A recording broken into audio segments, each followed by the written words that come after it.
Welcome back, guys. It's Captain Foley, and I'm going to do a review of Star Wars Episode 1, The Phantom Menace.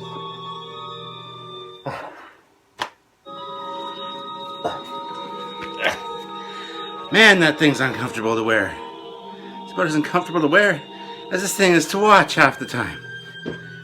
Anyway, guys, with a really great Star Wars movie coming out tomorrow. Tomorrow's Thursday the 17th. I get to see it early, so I thought I'd do a review of this movie. I've been promising this for a while. I've done the first trilogy already, so check those reviews out. But let's get right to it, okay? And just to recap, in case you couldn't hear me under that mask, we're doing Star Wars 1, Episode 1, The Phantom Menace today. Like I said, I'm going to go see the new one tomorrow. From what I've heard, it's amazingly good. So I'm looking forward to that. But it has to be done, my friends. And who's the one that's here for you guys to do it for you? Captain Foley. Damn, that's an uncomfortable mask. A good start so far. Another great thing so far. This is amazing so far. What's next? A title scroll? Hopefully, because that would be awesome too. My God, Episode 1, Phantom Menace. I'm so excited. Let's read it, shall we? Taxation, already. Trade routes. Systems in dispute. This sounds so exciting.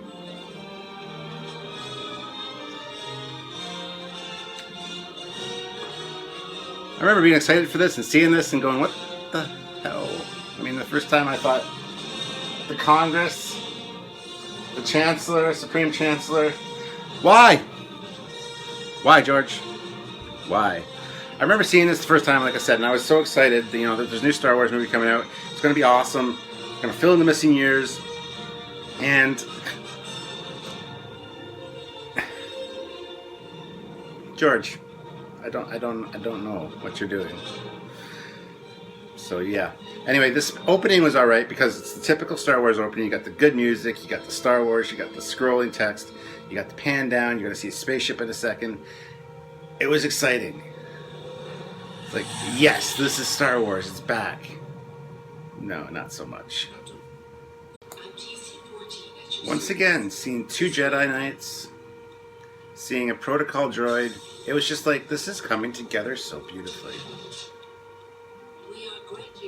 That's clearly, I think, a female protocol droid. It's got a female voice. But do they have genders, the droids? Do they? I don't know. Maybe is BB-8... Maybe BB-8 is going to be a girl. Who knows?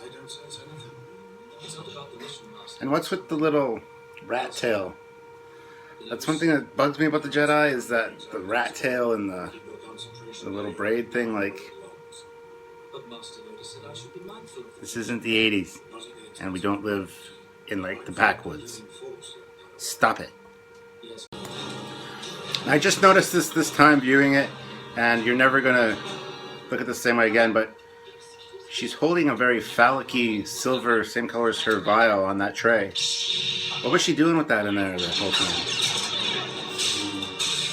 Anyway, this is awesome as usual to see Jedi's just kicking ass. This movie had so much promise, but I recently, the other night, watched a documentary which came up before this about the mythos of Star Trek. It was right before Star Trek, I said that. The mythos of Star Wars with George Lucas before this came out, which they hadn't, like I said, it was before this came out, so they assumed it was going to be a good movie. And I'm just like, shaking my head going, you guys don't even know. Don't even know. Another thing here too, why did they only send 2 destroyer droids to deal with them? Why not send like a squadron of like, I don't know how many are in a squadron in that situation. Like, send a dozen at least. Why just 2 to fight off 2 Jedi? That just makes no sense. This is a big ass ship with a forest. Where does it land exactly?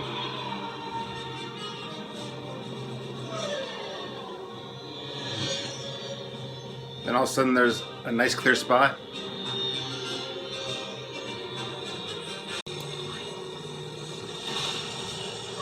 Ah yes, it begins.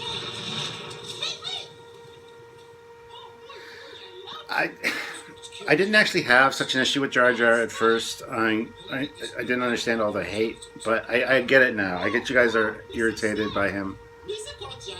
But the whole calling it a racial stereotype, even the Viceroy and whatnot,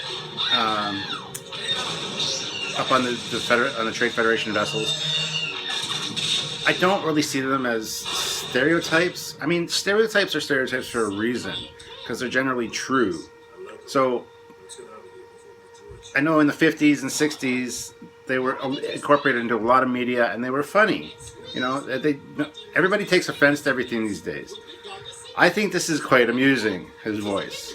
It gets irritating, don't get me wrong. I'm not condoning Jar Jar at all.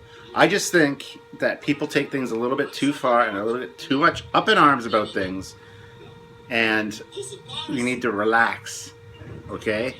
A lot of the old Looney Tunes cartoons and stuff, they have a lot of stereotypical stuff in them, and to be perfectly honest, it's amusing because it's true. It's funny because it's true. I don't mean to sound like I'm gonna piss off a few people saying that probably, but I apologize. I don't mean it in a mean way. I'm just saying they've been used for years and decades to create comedy because they are true that there are stereotypes like that.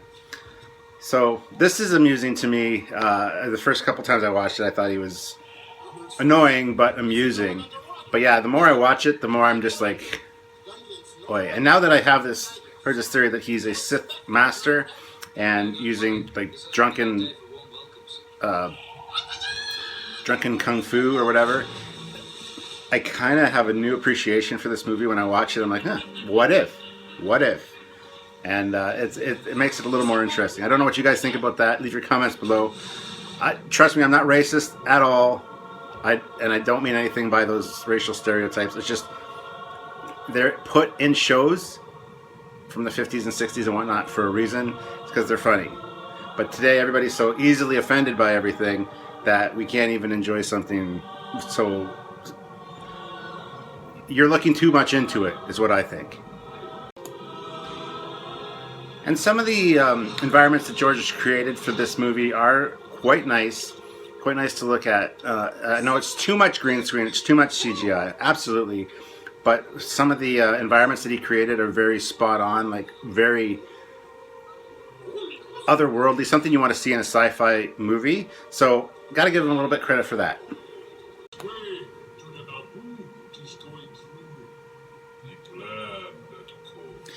The speediest way to go to the Naboo is to go through the planet core. Is the planet core not molten like most planets? Also, the Gungans call them the Naboo. Now, isn't Naboo the name of the planet? So aren't they all Naboo? Or Nabooese?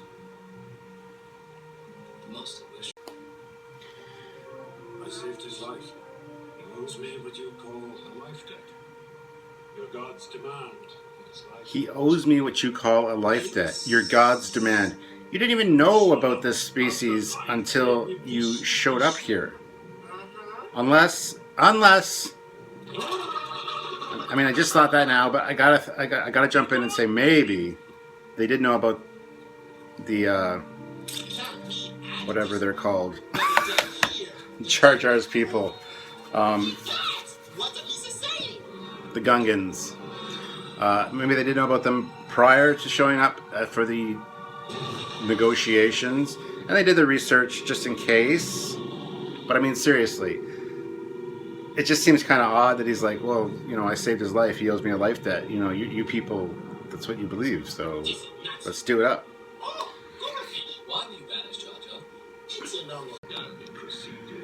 Like, these two guys are supposed to be like the Chinese or Japanese stereotypes that I've heard so much about. I don't really see it. You can kind of hear it in their voices a little bit, but I don't know why people get so up in arms about this kind of stuff. It's a fictional universe. Why apply our labels to it? missing Jedi.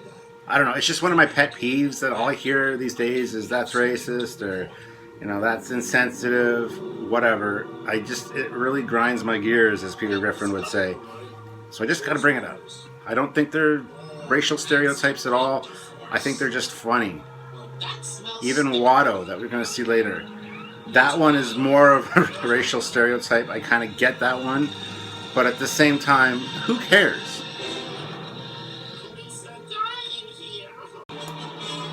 And funny thing here, see how our dress lights up?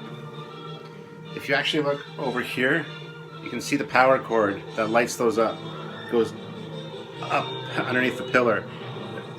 They could have done a better job of hiding it. I kind of get that it looks like a crack in the stone. But really, guys, our first introduction to R2-D2, my favorite character. Absolutely love R2. And here, of course, we get to see what an astromech droid is supposed to do. They're onboard starships to service the ship and make jump calculations. So, Astro, the navigation aspect of it, and Mech as a mechanic. So, it's cool to see them out and about doing their thing. It's kind of cool that R2 survives this. But it is neat to see what an astromech droid is out there to do and why they were created. Because we never really see that in the original. We do see them as the navigation part, as far as being plugged into the X-Wings. But very cool to see. Love R2. Interesting thing I've always wondered too with the holograms, if the Chancellor there, the Emperor or whatever, is watching, does he see two holograms sitting across each other at a table, or how does that work exactly?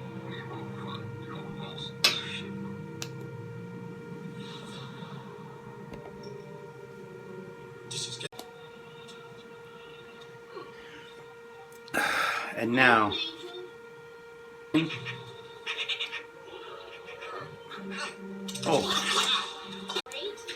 this part just slays me. First of all, this thing is like a wiffle ball launcher game thing that we used to have as kids, painted silver. But anyway, Anakin Skywalker did not build C-3PO. I had a screensaver back in the 80s or early 90s, I guess. It was a Star Wars screensaver. It had Star Wars schematics and different scenes, and it had character bios. Turns out C-3PO is like 150 years old. He's been in the service of many different people as far as being a protocol droid. Some slave on Tatooine did not build C-3PO. I'm sorry. That's one thing that really pisses me off about this prequel. R2-D2 is also like 200 years old, but that hasn't really been changed in this one, so that's fine. That's fine. But these two, the story of the droids is just, it's much more interesting in the original bios that I had on that screensaver. I wish I still had this. I still have the discs somewhere, but I can't. They don't work on my modern computer, which really annoys me. So maybe I can find them. If anybody out there knows what I'm talking about, please put it in the comments below. But yes, they're actually much older than that, and there's no way that Anakin built C-3PO. That was just stupid. That was just a dumb tie-in, and I hate it. And these controllers, these little communicators, you've probably heard this before, but they're actually women's Venus Gillette razors that they used as the props for that, just modified a little. So I guess their whole budget went into CGI. And I'm just going to talk over this part because this is the stupid Metachlorian part and nobody gives a shit about Metachlorians. It was a dumb addition. Thank you very much, George. Anyway, right before this, there was a scene with Jar Binks where he got his tongue went numb because he hit the energy binders. And I'm going to add to the Jar Jar being a Sith theory and mythos. C-3PO points out on 2 occasions that he's very strange, something odd about him, and then R2, after Jar Jar gets his hand stuck and Padme helps him get it out, R2 beeps and C-3PO says, yes, there's something very strange about him indeed.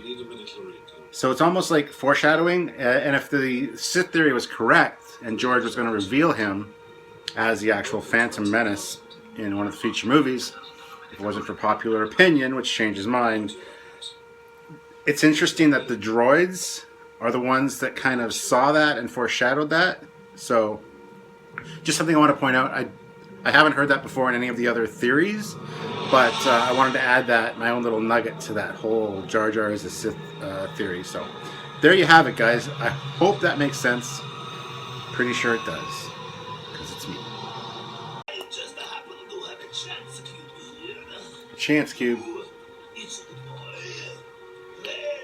I thought the Jedis were all good and followed the rules, and so I'm pretty sure that's cheating. I realized that Watto was going to cheat, and that's probably a way to dice, and blah blah blah blah blah. But still, that's cheating. I wish I had force powers. Oh, the things I could do. And the way that C-3PO walks, I know they had him the armature attached to the front of Anthony Daniels for this, which it looks odd, and it's like they could have done a much better job with that.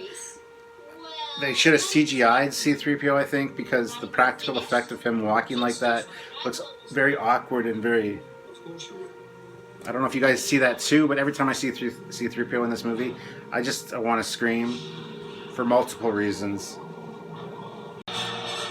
And the first example of the Slave Leia outfit. Prequel Slave Leia outfit, everyone. So they're all on the starting grid. They get the green light, and Anakin stalls out. Now, he stalls out for probably a good 15, at least, maybe 20 seconds. And with the speed that those other racers are going, the chance of him catching up, I think, is non-existent, because look how far ahead they are already. And it's not like really like a NASCAR race where there's pit stops and stuff, because if there was that, I could maybe understand a little bit better that he catches up. But no. I've played the Podracing game. You can't catch up if you wait that long. Trust me. Because he just blows by everybody at the back of the race, and he's already like right behind Sebulba, basically. So second place. His pod racer must be super fast. I don't buy it. Okay, I digress. There is pit stops because we have pit droids. This guy just pulled in for a pit stop. So I apologize. Like I said, haven't watched this one quite as much as any of the other ones. I apologize. I am not perfect. But it still doesn't negate my point that the first pit stop happened after the first lap, and he's already caught up in the course of that first lap. So it doesn't change my point per se. And I just witnessed the Tusken Raiders shooting at the pod race for the second time. I gotta say real quick, Tusken Raiders are assholes. So yay, he wins. Now, quick fact, I don't know if you guys knew, this guy, the little Greedo guy, that's Warwick Davis, same guy that plays Wicket. You're also going to see him again, but not in costume. He's got another role in this as well. Just 1 second. Trust me. So there he is in a little Greedo costume. I don't know if that's a baby or a young Greedo. Maybe it is. I don't know. Somebody out there knows. But that's him right there as well. So Warwick Davis is in this one as well, and just worth pointing out, I don't know if you guys knew that, just an interesting fact that Captain Foley likes to bring you, if I know them. Hi. You're a Jedi too? Pleased to meet you. Pleased to meet you. I'm going to kill you someday. Not the best first meeting for those two, but not too bad. I can't really complain about that so much. I love the robot legs. I want a wheelchair like that when I get older. I want a robot leg wheelchair. Or leg chair, I guess. Dear Lord, what is this thing? It's not Yoda. That thing is hideous as hell. I realize they go back and fix them with the CGI one after this, in a different copy of this movie. This is just hideous. It looks like Yoda's a boxer and he's just finished like 15 rounds or something. I don't know. It just His face is all puffy and disgusting looking. Doesn't look at all like Yoda. The Yoda in the next two movies looks amazing because it's CGI, and it's actually a very good job. But this puppet is just god awful. The sovereign system of Naboo.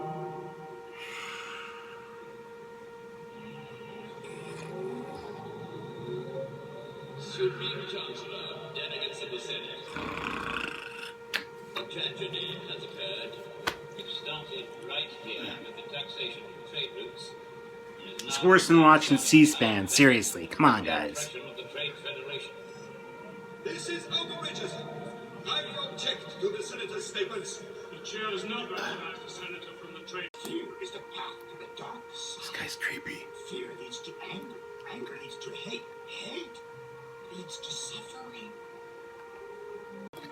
And you know, the Jedi Council are kind of assholes. He misses his mom. It's totally understandable. He's never been without her. He just got here.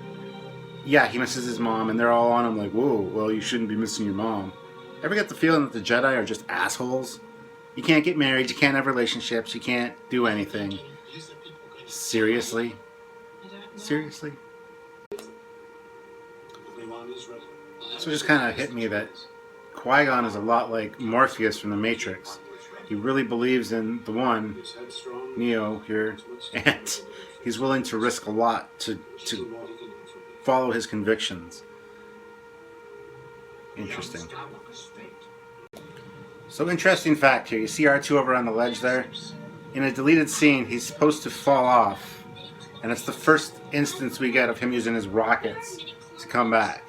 Because he's looking over the edge, falls over, and uses his rockets. Now, the question arises, why doesn't he use his rockets at all in the original trilogy, 4, 5, and 6? And a lot of people bring that up. Now, my thinking on that, my thoughts on that are basically this. Technology gets worn out, it gets aged. So assuming, you know, that he used it again in number 3 for sure. I don't know if he used it in 2. We'll have to watch it. But anyway, it could be that the boosters just aren't working properly when it comes to 4, 5, and 6, because it has been quite a while. So who knows? Who's to say? But interesting scene. I would have liked to have seen it. I've seen him fall off in the bloopers and stuff. But from what I've heard, there was supposed to be a deleted scene where he falls off and uses rockets to come back up. So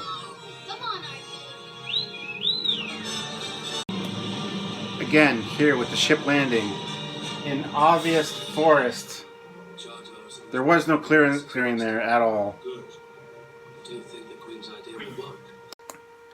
I never realized it till just now. I had to pause it. This here that she's holding, which is supposed to be a gun, is a barbecue lighter. I shit you not. They did no modification to it at all. Even the handle is still...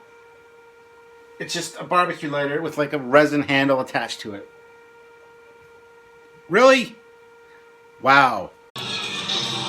And I've always noticed a fundamental problem here.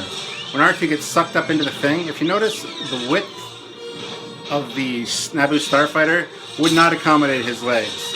Even if he was turned sideways, there's nowhere for R2's legs to be. Which makes me wonder, does the body get pulled up into the craft and then the head detaches from the body and gets stuck through the hole? Because the way they design that is piss poor at best.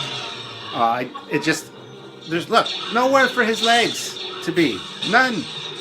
They're not that much lower than his head. And the way that thing is contoured, it just doesn't work. I mean, think about it. Take a look at a Naboo starfighter. Look it up on Google right now.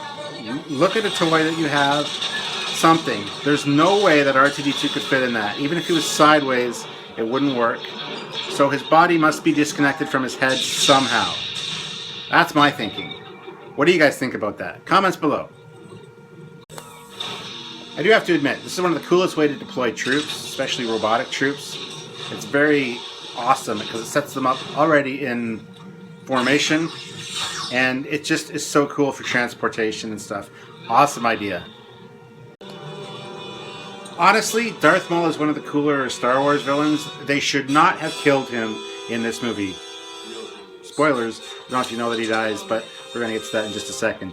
But honestly, I thought he was a cool villain. I would have liked to see more of him. I know in the Clone Wars we do see more of him. Even though he gets cut in half, he actually gets robotic lower feet like General Grievous's, which is awesome. And I think they should have done that. If they had cut him in half in the first movie like they did, they should have brought him back in the second one with those robotic legs. To have a new villain kind of shoehorned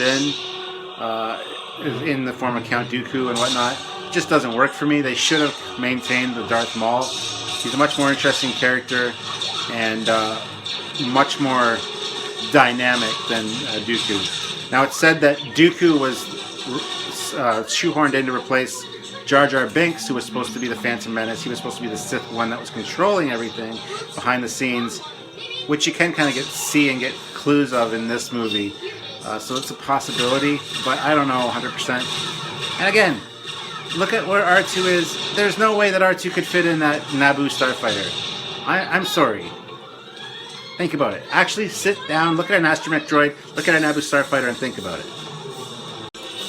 And how convenient is it that in the Naboo starfighter there's a child-sized helmet? It's not too big on him, it's not loose-fitting, which would be kind of neat.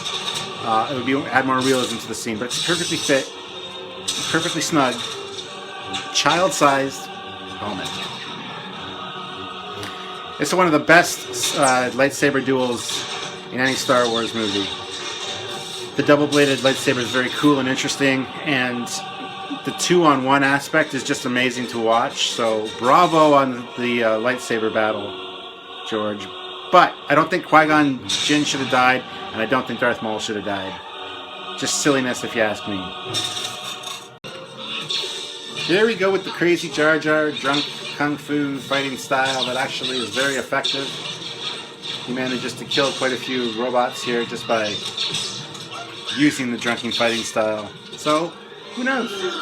Could be a Sith. And what, might I ask, are these complicated Galaxy Quest chomper type unnecessary things? They are what we call a plot device. Annoying. Who wrote this episode? Seriously. The chompers. You know, in A New Hope, Ben Kenobi says there's no such thing as luck. This kid got pretty freaking lucky at this part. To not get shot down when he's in autopilot going up to the ship, to be able to survive that battle, to be able to get into this hangar, to be able to get out of this hangar and destroy the droid control ship. In your experience, there's no such thing as luck, Ben Kenobi, really? I think luck plays a pretty important role, unless you chalk it up to force power, which brings up another conspiracy theory for Star Wars, the fact that Han Solo, in fact, could use the Force. He was lucky on numerous occasions, and it's been theorized that he could actually harness the Force somewhat and use it as kind of a luck measure, especially the asteroid field, because the odds of that were ridiculously high. All the things that he survives indicates luck. This, really? Anyway, not happy with this whole thing. Darth Maul should not have died. It's an epic fight scene, but no. I think he should have survived, and Ben should have been on a journey in the next two movies to make sure that he dies, and actually make at the end, number 3, actually kill him in place of General Grievous, perhaps. Just a thought. So, what happens to having the high ground? Because in Star Wars Episode 3, we all know that, don't even try it, Anakin, I have the high ground. So we'll talk about that high ground thing in just one second. You're telling me that this part of the movie is not pure luck. Oops. He didn't even plan to do this kind of stuff.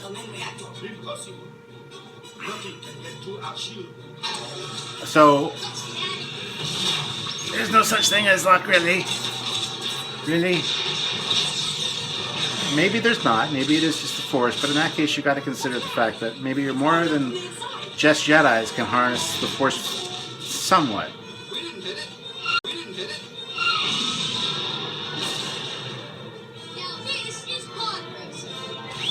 No, it isn't. Then, of course, he hit the main reactor when he launched the torpedo, so the whole droid ship explodes.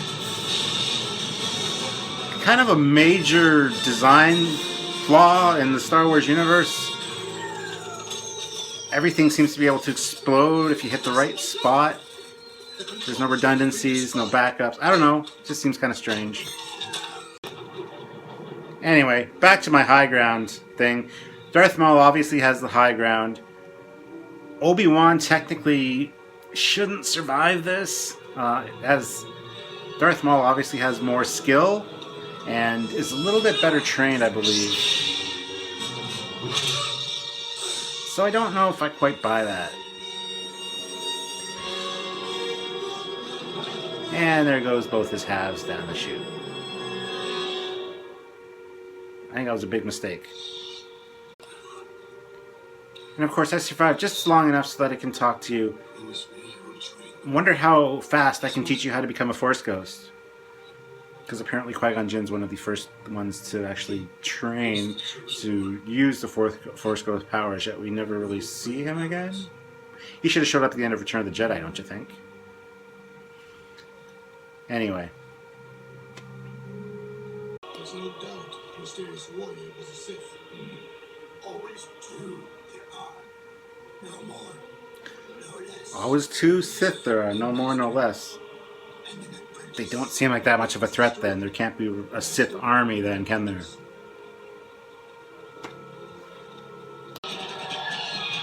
Anyway, we got the closing ceremony. So, to wrap it all up, guys, upon rewatching this movie, it doesn't really deserve quite the bad rap that it gets from a lot of people. You hear it bashed all the time, and I understand it. I really do, especially if you only watched it a few times. But the more you watch it, the more you can appreciate all the subtleties in it.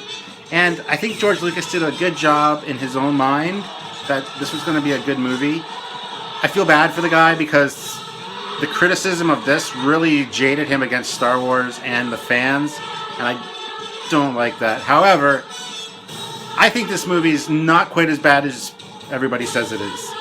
I encourage you to watch it again and try to get a fresh perspective on it. It does kind of shadow the Star Wars storytelling style. I have faith in JJ that when I see Force Awakens tomorrow, it's going to be amazing, because I said that since day one. Not a big JJ fan, but he's a fan of Star Wars, and he's going to do it proud. So, I thought I'd review the worst Star Wars movie right before I see what might likely be one of the best. So, there you have it, guys. That's Captain Foley's review of Star Wars The Phantom Menace. Hope you guys enjoyed it. Stay tuned. I'm going to be doing the other two, hopefully soon. I don't know. I've been pretty busy, and that's why I didn't get these out. I wanted to get them all out before The Force Awakens shows up. But I'm also probably going to be doing a Captain's Log supplemental where I kind of talk about The Force Awakens. It'll probably contain spoilers, so if you don't want to watch it, don't watch it. It'll say in the title, spoilers. So watch it after you've watched the movie. I don't know if I'm going to do that yet, though. I might want to see it a few times in theaters before I do that. But there you have it, guys. Anyway, thank you for tuning in, and I will see you all very soon. This is Captain Foley signing off. Until next time, bye, everybody. May the Force be with you.